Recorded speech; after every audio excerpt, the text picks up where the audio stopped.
प्राचीन मान्यताओं और अघोर ग्रंथों के अनुसार उच्च कोटि के अघोरी सूक्ष्म शरीर से यात्रा करने में सक्षम होते हैं। वे अपने भौतिक शरीर को एक स्थान पर छोड़कर अपनी आत्मा या सूक्ष्म शरीर को मीलों दूर किसी दूसरे स्थान पर ले जा सकते हैं।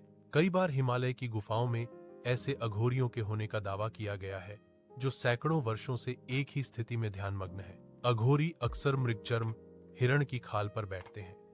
इसके पीछे का रहस्य यह है कि यह ऊर्जा का कुचालक होता है जो साधना के दौरान उनके शरीर में उत्पन्न होने वाली अत्यधिक ऊर्जा को जमीन में जाने से रोकता है।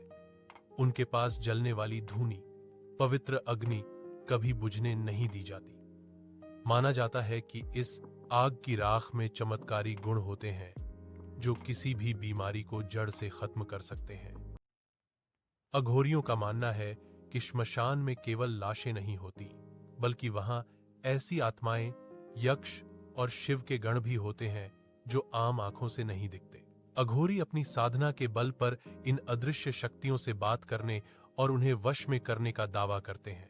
वे आधी रात को अट्टहास, जोर से हंसना करते हैं, जिसे वे नकारात्मक ऊर्जा को भगाने का एक तरीका मानते हैं।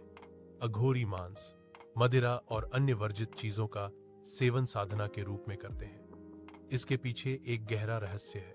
वे अपने शरीर को इतना कठोर बना लेते हैं कि जहर भी उन पर बेअसर हो जाता है।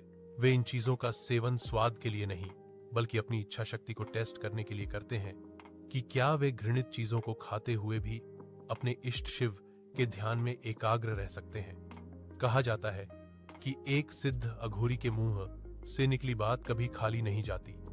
इसे वाक सिद्धि कहते हैं।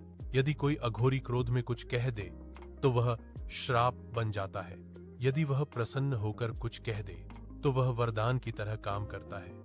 यही कारण है कि लोग अघोरियों से डरते भी हैं और उनका सम्मान भी करते हैं। अघोरी अपनी आंखों के बीच तीसरी आंख के स्थान पर जो तिलक लगाते हैं वह केवल राख नहीं होती।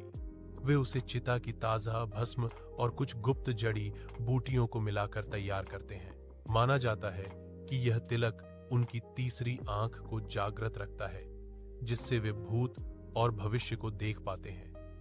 रहस्य की बात यह है कि हर अघोरी दिखने में डरावना नहीं होता। कुछ अघोरी ऐसे होते हैं जो बिल्कुल साधारण कपड़ों में समाज के बीच रहते हैं। इन्हें अवघड़ कहा जाता है। वे अपनी पहचान छुपाकर रखते हैं ताकि लोग उन्हें परेशान न करें।